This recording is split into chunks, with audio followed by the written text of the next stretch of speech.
Assalamualaikum warahmatullahi wabarakatuh. Alhamdulillah. Alhamdulillahi ala ihsanih wa syukru lahu ala taufiqihi wa amtinanih.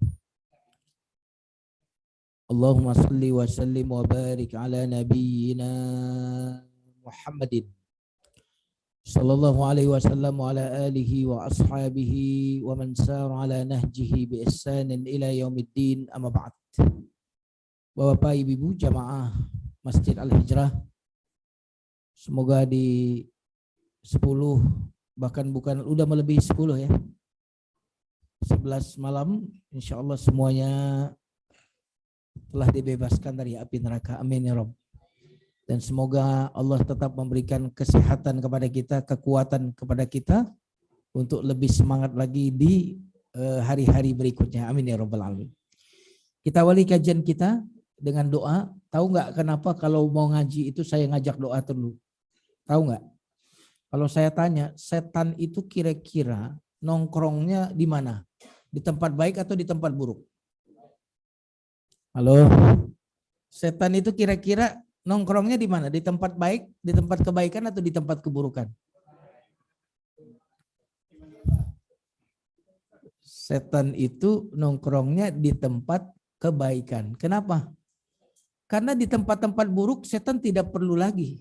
Sudah jadi teman saya katanya. Tapi setan itu nongkrong di masjid. Bagaimana sholatnya supaya gak khusyuk? Gimana di pengajian dia tidak mendengarkan? Makanya ketika kita membaca Al-Quran, Allah Subhanahu Wa Taala perintahkan kepada kita untuk berlindung kepada Allah dari setan. Wa idza qara'tal Qur'ana fasta'idz billahi minasy syaithanir rajim. Apabila engkau membaca Quran, maka berlindunglah kepada Allah dari setan. Enggak ada apabila engkau mau baca WA berlindunglah kepada Allah, enggak ada. Baca koran enggak. Tapi ketika mau baca Quran kita disuruh berlindung kepada Allah. Kenapa? Karena setan ingin mengajak sebanyak-banyaknya pengikut dari jenis manusia. Karena itu mari kita awali kajian kita ini dengan doa terlebih dahulu. Mari tengahkan tangan semuanya. Rabbina a'udzubika min hamazatis syayatin.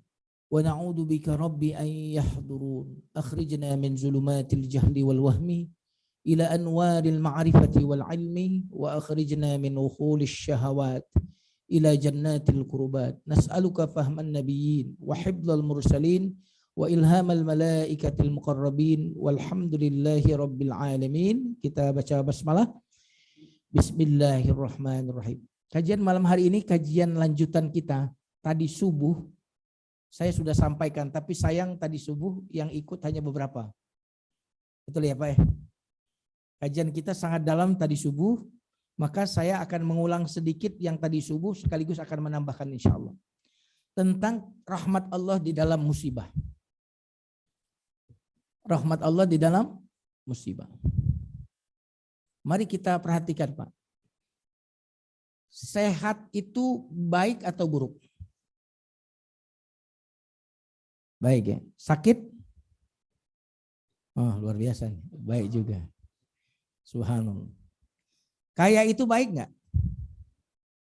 Miskin? Nah kan ada nggak baik.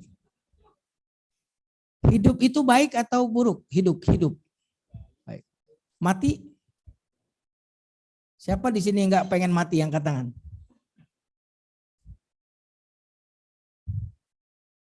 Kira-kira kalau manusia itu nggak mati-mati, kira-kira dunia ini sesek nggak?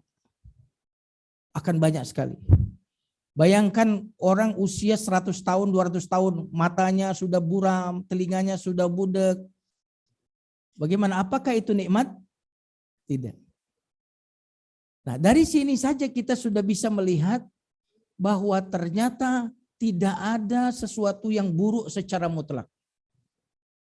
Maka Allah Subhanahu wa taala berfirman di dalam Al-Qur'an, fa inna ma'al usri yusra, bersama kesulitan ada kemudahan. Jamaah sekalian yang dimuliakan Allah.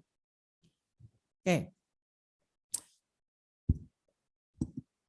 Sakit itu musibah nggak? Sakit itu musibah nggak nih? Musibah atau bukan sakit? Oke. Mati itu musibah atau tidak? Mati. Hah? Hidup ini karunia atau musibah? Mati itu musibah atau karunia? Bingung kan? Nah, sekarang mari kita perhatikan. Saya akan kasih analogi apa yang disebut dengan baik, apa yang disebut dengan buruk. Sehingga kita nanti bisa melihat rahmat Allah di dalam apa yang kita sering istilahkan dengan musibah. Kalau ada orang yang terlalu kurus, Pak. Ini terlalu kurus nih orang nih. Kira-kira saran dokter dia harusnya agak sedikit gemuk. Oke ya. Berarti gemuk bagi dia karena dia terlalu kurus baik atau buruk? Baik, oke.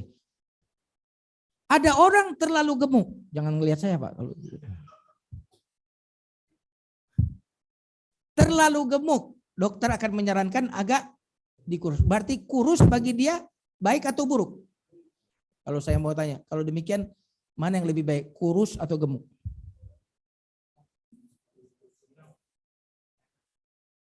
Enggak, mana yang lebih baik, kurus atau gemuk? Nah, berarti tadi baik dan buruk itu tidak kita bisa pisahkan, Pak, dari tujuan. Kita bisa mendefinisikan ini baik, harus lihat tujuannya. Kalau orang kurus, pasti tujuannya dia ingin gemuk. Maka gemuk sedikit bagi dia baik. Kalau orang terlalu gemuk, tujuannya apa? Dia ingin kurus. Berarti kurus bagi dia baik. Baik dan buruk itu, Pak, tidak bisa kita pisahkan dari tujuan kita. Nah, saya mau bertanya, apa tujuan kita diciptakan? Beribadah. Oke. Allah berfirman dalam surah Az-Zariyat, "Wa ma khalaqatul jinna wal insa illa liya'budun."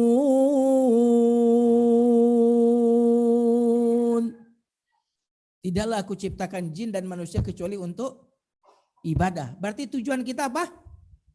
Ibadah. Baik dan buruk bisa dipisahkan nggak dari tujuan? Tidak. Nah, kalau demikian saya mau bertanya. Sakit itu baik atau buruk? Oke. Mana tujuan kita apa tadi? Ibadah. Mana yang lebih sering membuat kita ibadah khusyuk? Ibadahnya betul-betul khusyuk, menangis. Itu waktu sakit atau waktu sehat? Kalau begitu sakit itu baik atau buruk? Mana yang sering kita sholatnya asal-asalan? Tidak ada kekhusyuan, nggak ada feel-nya. Waktu sehat atau waktu sakit? Kalau demikian sehat itu baik atau buruk?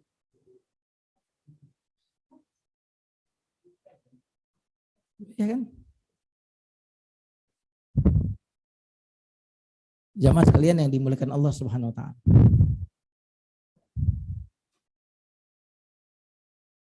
Mana yang lebih sering, Pak, membuat kita sholat malam, terus membaca Quran, berdoa?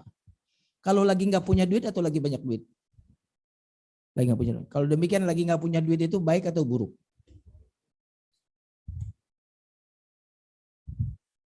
Nah, jamaah sekalian yang dimuliakan Allah Subhanahu wa taala, kalau demikian apa yang disebut dengan baik, apa yang disebut dengan buruk? Baik, Pak.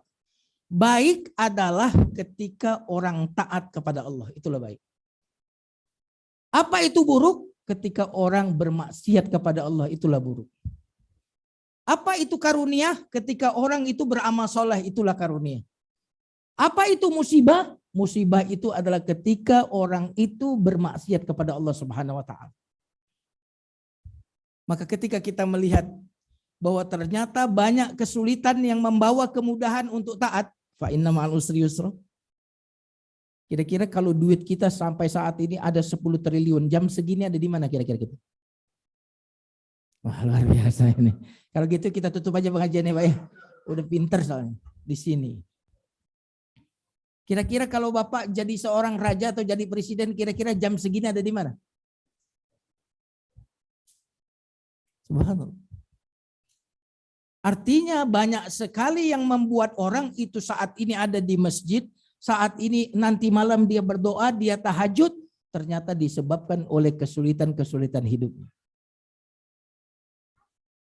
Nah, jamaah sekalian yang dimuliakan Allah Subhanahu wa taala, maka ketika kita melihat sesuatu dengan perspektif tujuan, maka kita akan melihat ternyata keburukan adalah jauhnya kita dari Allah, kebaikan adalah ketika kita dekat dengan Allah. Nah, jamaah sekalian yang dimuliakan Allah Subhanahu wa taala, Allah tujuan. Setuju ya? Yang lain itu sarana. Yang lain apa? Sarana. Allah tujuan. Oke. Kira-kira yang namanya tujuan itu diletakkan di mana, Pak? Di tangan atau di hati? Sesuatu yang menjadi tujuan, impian. Ya, impian, keinginan yang besar, harapan yang besar, kira-kira diletakkannya di tangan atau di hati? Di hati. Oke ya? Halo? Sesuatu yang sifatnya sarana diletakkan di tangan, Pak. Sesuatu yang sarana itu diletakkan di mana? Di tangan. Nah, perhatikan. Kalau sesuatu itu diletakkan di tangan, mobil di tangan, anak di tangan, istri di tangan, suami di tangan. Kalau hilang dari kita, luput dari kita, sakitnya tuh di mana? Halo, taruh di mana tadi? Taruh di mana? Di tangan. Sesuatu yang ditaruh di tangan kalau hilang sakitnya tuh di mana? Kalau Bapak jawabannya sakitnya tuh di hati, berarti sesuatu itu Bapak letakkan di hati. Oke ya? Nah, jamaah sekalian yang dimuliakan Allah. Kira-kira kalau Allah diletakkan di hati kita, kita akan sakit hati kalau kehilangan siapa? Kehilangan Allah. Kalau sholat itu kita letakkan di hati kita, kita akan sedih kalau kehilangan apa? Kehilangan sholat. Tetapi jika sholat tidak kita letakkan di hati, baca Quran tidak kita letakkan di hati, maka ketika kehilangan sholat, kehilangan Quran, kita tidak akan sakit hati. Nah, jamaah sekalian yang dimuliakan Allah. Seandainya mobil kita diletakkan di tangan, bukan di dalam hati. Kalau hilang kira-kira sakitnya tuh di mana? Kalau jawab dengan keras, hilang sakitnya di mana? Di tangan. Kenapa? Karena diletakkan nih. Ini mobil nih, diletakkan di tangan. Diambil orang. Direbut orang, sakitnya di mana? Di tangan. Tapi kalau mobil ini saya letakkan di hati, hilang diambil orang, sakitnya di mana? Di hati. Oke, berarti yang membuat kita sakit hati karena apa? Karena kita meletakkan sesuatu itu di dalam, nyambung ya? Halo? Nah, jamaah sekalian yang dimuliakan Allah. Kalau kita sakit hati sama omongan orang, itu yang salah orang yang nyakiti kita atau salah kita? Kita dihina oleh orang, lalu kita sakit hati. Kira-kira yang membuat kita sakit hati cacian orang atau diri kita? Kita dihina. Lalu kita sakit hati. Yang membuat kita sakit hati hinaan orang atau diri kita sendiri? Ini memang kalau habis buka, makannya kenyang, ini loadingnya lama. Saya minum dulu biar loadingnya gampang.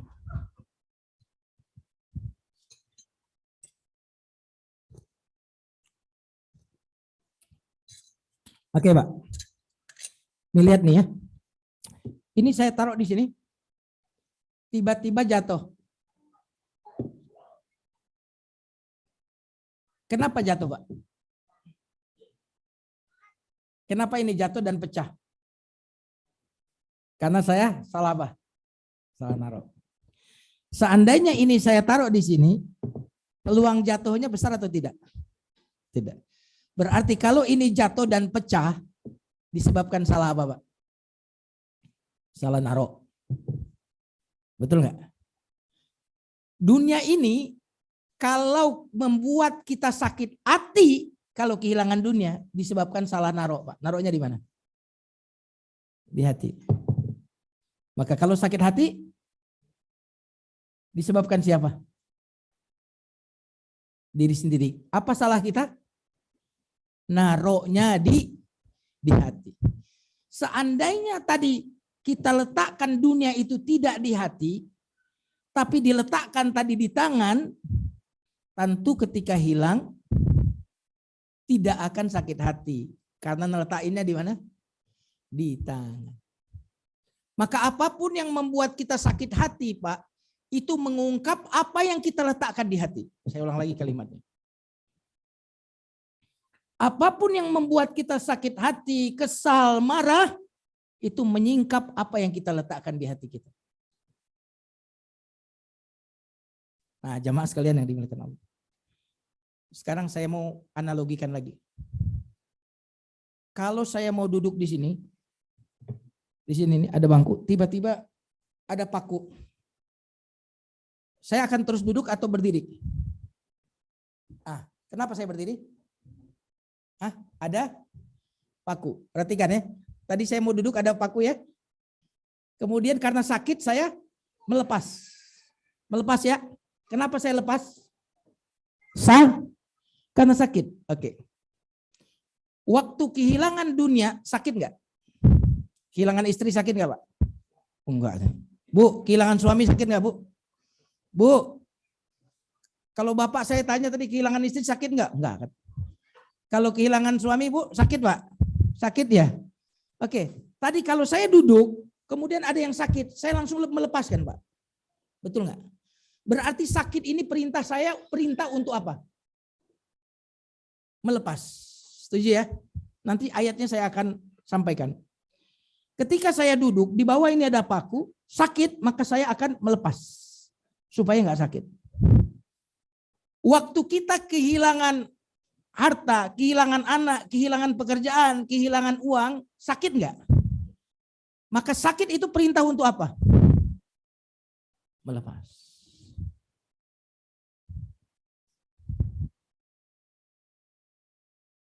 Ketika saya mau duduk ada paku, sakit, maka saya akan pindah untuk melepas, jangan sampai kena paku. Maka ketika saya kehilangan harta, kehilangan apapun yang saya cintai, sakit, maka sesungguhnya itu adalah perintah agar kita melepas itu semua dari hati kita. Setuju atau tidak? Oke. Mungkin sebagian belum mudeng. Belum fresh. Ada yang punya sarung nggak di sini? Sebentar.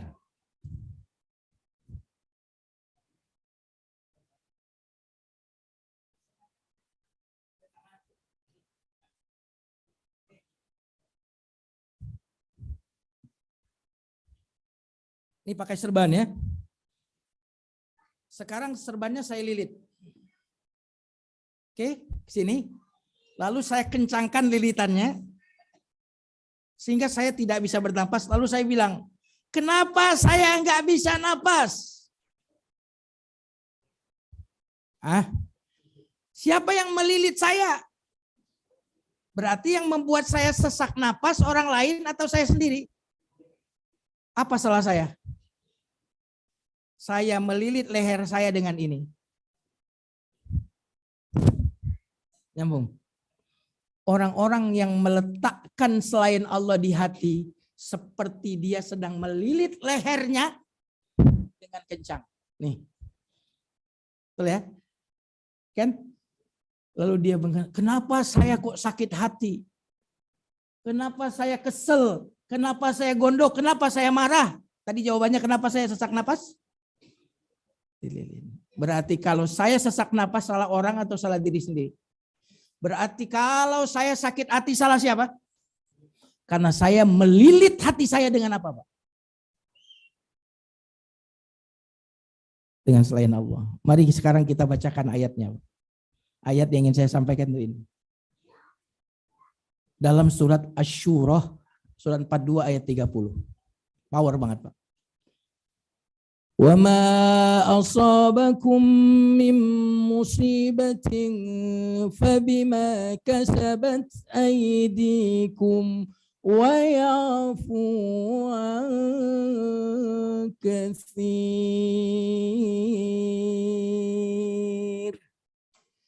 Musibah apapun yang menimpamu disebabkan dirimu sendiri.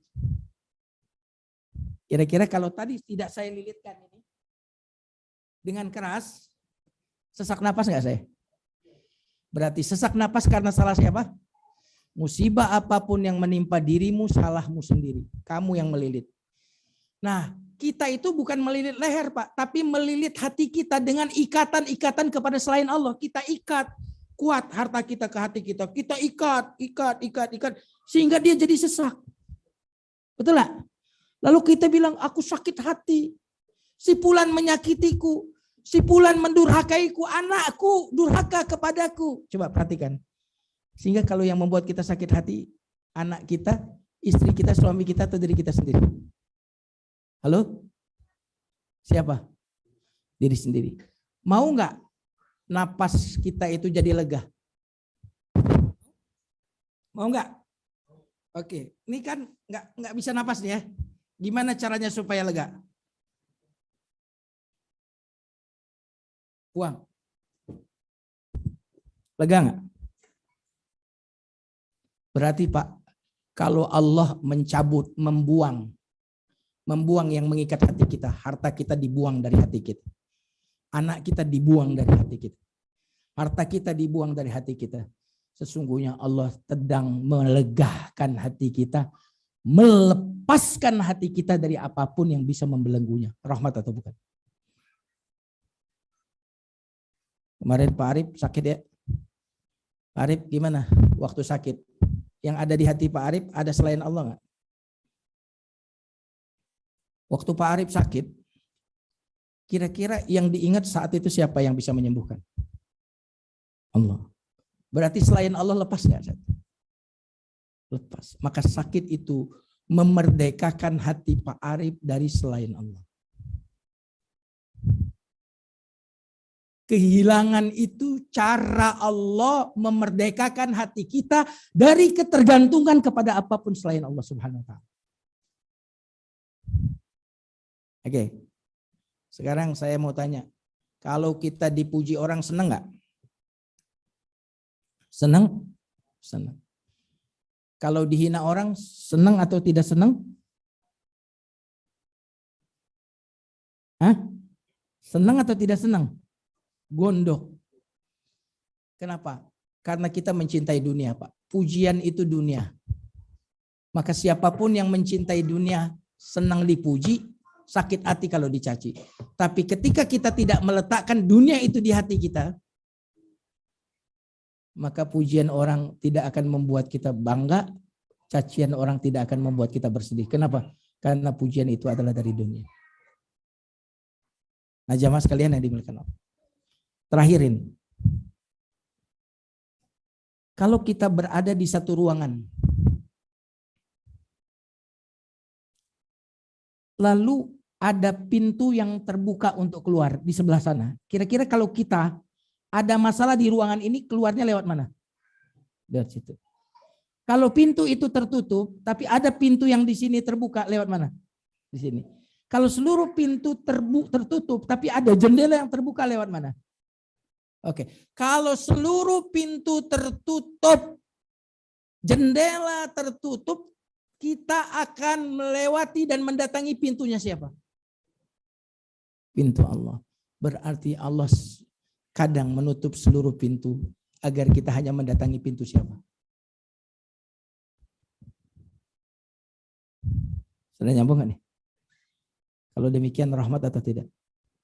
Berarti Allah sedang memutuskan dari hati kita pada ketergantungan kepada pintu sipulan, jendela ini, jendela itu. Allah tutup sengaja agar kita hanya mendatangi pintu siapa? Pak, berteori tentang tauhid itu gampang. Berteori tentang tauhid gampang. Tetapi mengalami tauhid itu yang sulit. Oke. Kalau ada angin, Pak, angin topan, angin puting beliung, angin apa lagi? Angin puting beliung, angin topan, Kira-kira mudah nggak untuk berdiri tegak, Pak, di saat ada angin topan? Mudah atau tidak? Tidak mudah. Kira-kira kalau ada angin topan, posisi kita akan tegak atau sujud? Tegak atau sujud? Berarti Allah mendatangkan badai angin topan. Agar kita apa? Kalau demikian, badai angin topan itu kasih sayang atau bukan? Kasih sayang atau bukan? Kok lemes gitu jawabannya?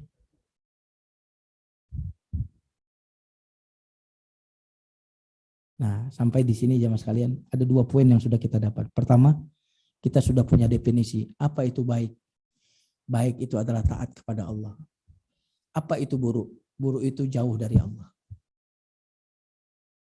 Maka kalau kita kaya tapi jauh dari Allah, itulah musibah yang sesungguhnya. Miskin tapi dekat dengan Allah, itulah karunia sesungguhnya. Tapi yang bagus sudah kaya, dekat sama Allah Subhanahu wa ta'ala. Seperti bapak-bapak ibu-ibu yang hadir di sini. Nah, dari sini jamaah sekalian, kalau bapak-bapak ibu-ibu yang hadir di sini mengalami masalah, entah itu masalah anak. Kira-kira di sini banyak nggak yang punya permasalahan dengan anak? Halo? Banyak nggak? Ada nggak di sini yang punya permasalahan dengan suami? Bu, ada nggak, Bu? Ada nggak di sini yang punya permasalahan dengan istri? Kalau demikian, kalau permasalahan kita tadi ibarat badai, itu berarti perintah untuk ngapain? Bersujud.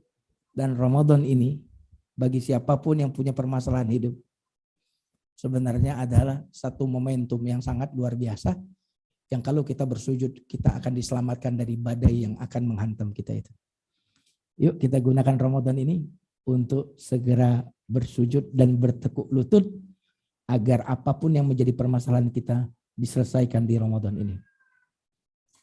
Kira-kira di sini ada yang nggak punya masalah nggak? Angkat tangan yang nggak punya masalah. Kayaknya wajah-wajah bermasalah semua ini. Wallahu a'lam bissawab. Oke. Masih ingat pelajaran kita tentang yang pertama waktu itu apa? Semua yang terjadi kehendak. Terus yang kehendak Allah pasti terjadi. Kehendak Allah mengandung hikmah.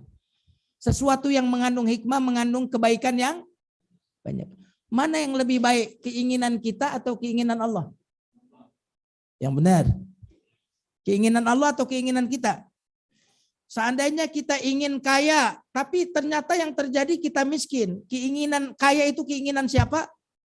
Miskin. Keinginan kita. Tapi faktanya kita miskin. Kalau demikian itu keinginan siapa? Mana yang lebih Anda sukai? Oke, saya mau tutup dengan kalimat ini. Siapa yang pengen kaya angkat tangan? Yang pengen kaya? Enggak saya laporin polisi, Pak, silakan. Yang pengen kaya angkat tangan. Yang pengen kaya, oke ya. Bapak pengen kaya? Oke. Yang kepengen miskin angkat tangan? Nggak ada. Oke. Yang kepengen kaya, suatu saat dia bisa tidak bahagia ketika dia mengalami miskin. Yang kepengen miskin, saya miskin aja Ustadz daripada kaya. Suatu saat dia akan kecewa ketika dia dikasih kaya. Kalau demikian apa yang benar? Ini jawabannya. Ustadz, saya tidak ingin miskin dan tidak ingin kaya. Tapi saya menginginkan apapun yang diinginkan Allah untuk saya.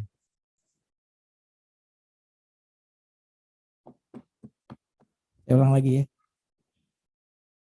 Kamu ingin kaya? Enggak. Ingin miskin? Enggak juga. Terus kamu inginnya apa? Saya menginginkan apapun yang diinginkan Allah untuk saya. Kira-kira kalau orang sudah sampai di situ, tenang enggak? Tenang atau tidak? Kira-kira kalau seandainya sekarang hujan deras, Bapak inginnya hujan atau tidak hujan? Bapak lagi jemur pakaian, kira-kira inginnya panas atau ingin hujan? Berarti kalau hujan Bapak kecewa nggak? Kecewa nggak? Kecewa. Bagaimana hidup itu supaya tidak kecewa? Gampang. inginkan apapun yang diinginkan oleh Allah Subhanahu wa taala. Sudah terbukti Bapak-bapak, Ibu-ibu, banyak yang kita tidak inginkan terjadi. Setuju atau tidak? Kira-kira kalau ngelihat badan saya kira-kira ingin tinggi atau ingin pendek? Hah? Ingin tinggi. Saya ingin kulit saya hitam atau putih? Putih. Ingin mancung atau pesek? Sudah terbukti dalam hidup kita banyak keinginan kita yang tidak terjadi. Maka cara untuk bahagia adalah inginkanlah apapun yang sudah terjadi. Dan menginginkan apapun yang sudah terjadi itulah yang disebut dengan doa kita. Raditu billah. Aku ridho padamu. Aku inginkan apa yang kau inginkan. Aku kehendaki apa yang kau kehendaki. Kehendakku tidak pernah melawan kehendakmu. Di mana kehendakmu, itulah yang aku kehendaki. Subhanallah. Kalau kita sudah seperti itu, insya Allah istirahat. Kira-kira kalau saya panjangin lagi nih ceramah 2 jam lagi. Bapak-bapak gimana? Aku menginginkan ya Allah. Tapi hatinya nih aku inginkan ya Allah. Ya, alhamdulillah. Ini yang saya bisa sampaikan. Wallahu a'lam bissawab. Ingat tadi surat apa tadi? Asyura. 1 ayat itu sudah sangat cukup powerful.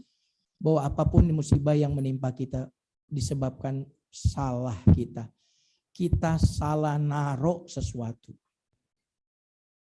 Kita taruh di hati maka jadi sakit hati. Seandainya kita taruh di tangan, sakitnya itu cuma di tangan. Subhanallah. Wallahu a'lam bishawab. Ini yang saya sampaikan. Silakan kalau ada yang ingin diskusi. Enggak ada? Silakan. Mikrofonnya mana? Wah, luar biasa loh ibu-ibu nih. Kita appreciate loh. Ibu-ibu luar biasa. Berarti mendengarkan serius loh. Terima kasih banyak Ibu. Aduh. Dapat hadiah. Pak Arif.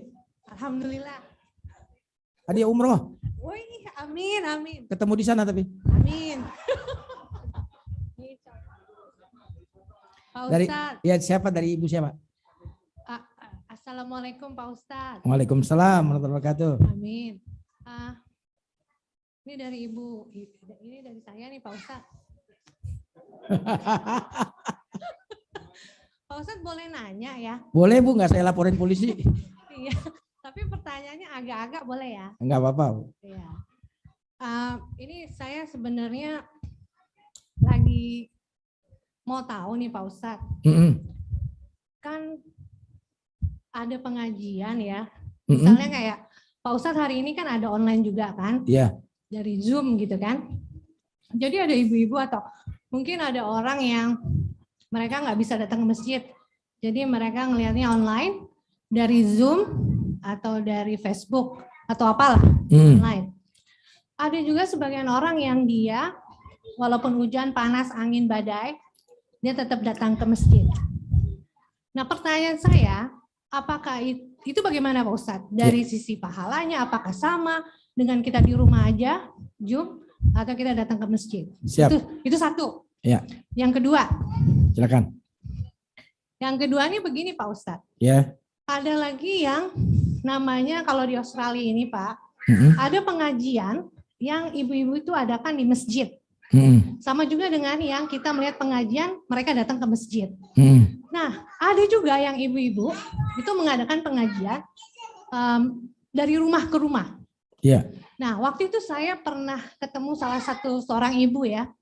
Waktu itu saya bilang, datanglah ke masjid, gitu kan? Mendingan kita ngaji di masjid daripada dari rumah ke rumah. Dan ibu itu bilang ke saya, sama aja pahalanya. Di rumah dengan di masjid sama aja. Nah itu saya berpikiran, kalau di masjid itu kan Pak Ustadz, itu kan nggak ada yang namanya patung, nggak ada namanya apa-apa gitu kan. Jadi kan malaikat datang gitu kan, namanya rumah Allah kan. Tapi kalau di rumah kita pengajian, ini maaf ya kalau saya salah, itu kan kita nggak tahu apa ada patung di sana sini atau ada gambar gitu kan. Nah itu yang buat saya bingung Pak Ustadz. Jadi ini yang kedua. Nah ini dua hal ini yang saya ingin tanyakan Pak Ustadz. Terima kasih. Oke, luar biasa. Luar biasa pertanyaannya Bunda. Terima kasih. Oh, ini. Ini mikrofonnya dipulangin lagi. Bawa pulang aja, Bu.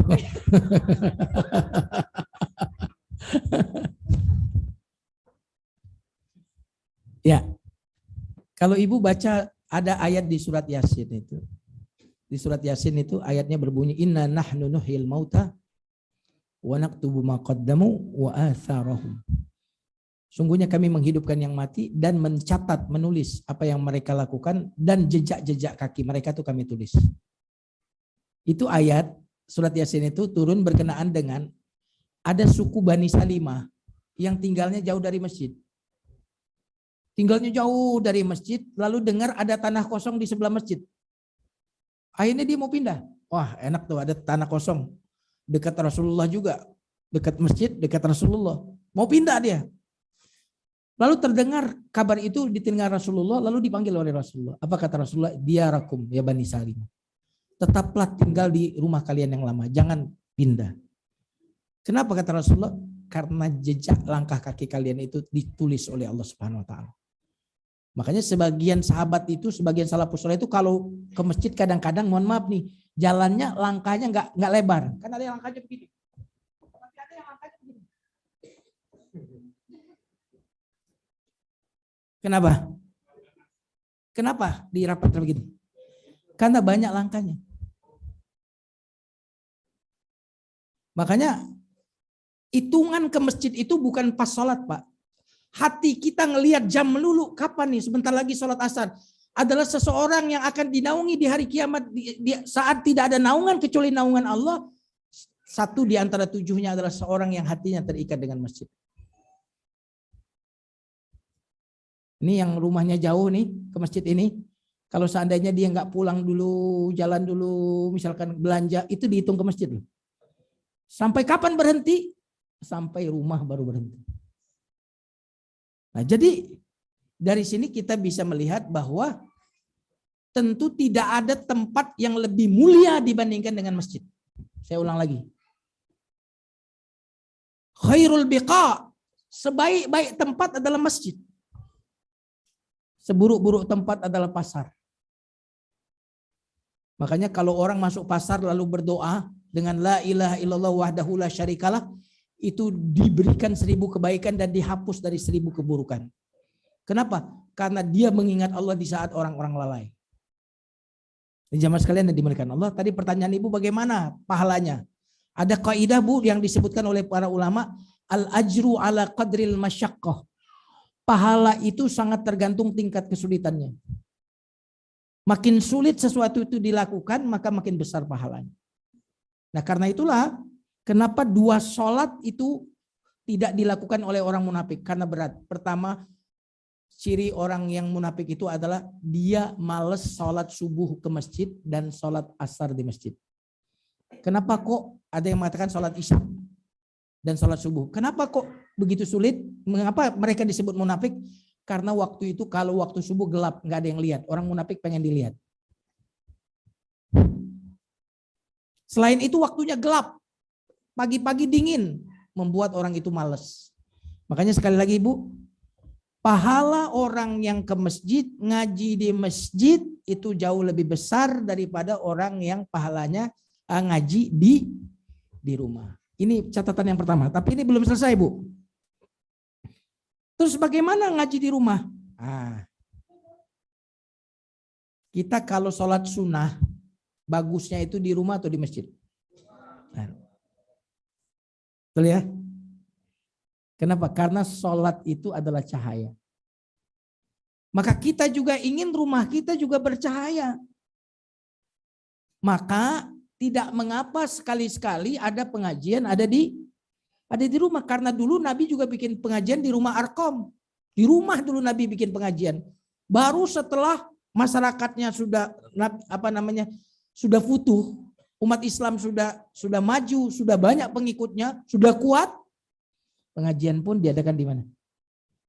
Di masjid. Saya pikir jamaah sekalian, kalau ada yang mengadakan di rumah, apalagi di Australia ini memang masjid menurut saya tidak sangat cukup dekat. Ya, artinya tidak perlu dipertentangkan antara yang ngaji di masjid dengan yang ngaji di rumah. Kenapa? Karena boleh jadi kalau pengajian itu di masjid ada sebagian orang yang berat untuk datang ke masjid. Ada loh orang kalau ke masjid itu alergi, tapi kalau ke diskotik seneng. Karena mungkin itu Bu bagian daripada metode dakwah Bu. Terkadang bikin pengajian kalau perlu nanti di pasar, di mall. Kenapa? Anak-anak ABG itu rasanya kurang gimana gitu, suka gatel kalau di masjid. Itu gatel di masjid. Tapi kalau di mall, di kafe, rasanya itu mantep tuh. Duduknya itu, percaya diri. Nah kalau kita tidak datangi itu anak-anak muda yang di kafe-kafe, yang di tempat-tempat hiburan itu, tidak kita adakan pengajian di sana, lalu bagaimana kita kemudian mengajaknya di masjid? Nah sebagian ibu-ibu, sebagian jamaah itu belum begitu terikat hatinya ke masjid. Sehingga kadang-kadang kalau kita adakan pengajian itu di rumah, itu akan membuat dia pelan-pelan kemudian jatuh cinta kepada masjid. Nah karena itu menurut saya sekali lagi, tidak perlu ada dipertentangkan antara pengajian di masjid dengan yang pengajian di rumah ke rumah, ya, karena banyak faktor yang membuat kenapa harus di rumah itu. Salah satunya jarak dengan masjid, salah satunya kemudian ingin kalau di masjid ada adab-adab yang sangat harus kita tekankan. Misalkan sebagian wanita kalau haid misalkan tidak bisa ke masjid. Sebagian mungkin membawa anak-anak yang mungkin masih kecil. Jadi kita yang terbaik adalah di masjid jalan, di luar masjid pun jalan. Dulu saya punya ini Pak, strategi dakwah di Indonesia. Ustadz gimana nih kalau di masjid pengajiannya ini nggak ramai Ustadz? Sepi. Oh kalau gitu begini aja. Bagaimana setiap RT ngadakan pengajian di RT-nya? Akhirnya RT 1, RT 2, RT 3 ada pengajian. Saat di RT itulah kita menjelaskan tentang keutamaan ke masjid, utamaan mengaji di masjid. Lama-lama apa Pak? Yang tadinya nggak ke masjid akhirnya ngaji ke masjid. Yang di masjid rame, di RT pun ada pengajiannya rame. Dan itu kira-kira yang kita inginkan. Tapi kalau dari awal sudah kita benturkan, ini lama-lama akhirnya apa? Yang tidak ke masjid memusuhi yang ke masjid, yang ke masjid memusuhi yang belum ke masjid. Jadi ini kira-kira Ibu yang bisa saya sampaikan. Tapi kalau tentu berbicara pahala, kalau Ibu berbicara pahala tentu tidak ada tempat yang paling baik di muka bumi ini. Saya ingin mengatakan area langit yang ada di bumi itu adalah masjid. Saya ulang lagi kalimatnya. Area langit yang ada di bumi adalah apa? Siapapun yang sudah suntuk dengan bumi dan dunia ini, pengen keluar sebentar masuk masjid. Nyambung ini apa enggak? Saya ulang lagi. Area langit yang ada di bumi apa? Masjid. Siapapun yang sudah suntuk dengan noise bising dunia, aduh saya udah noise nih dengan dunia, pusing dengan dunia. Mau keluar dunia, masuk masjid. Setelah Anda tenang, keluar dari dunia itu, masuk lagi ke dunia nanti, dalam keadaan Anda lebih berenergi, lebih fresh, lebih bersemangat. Karena Anda sudah melangit sebagaimana Rasulullah Mi'raj lalu turun lagi ke bumi. Subhanallah. Wallahu a'lam bishawab. Itu Bu yang bisa saya sampaikan.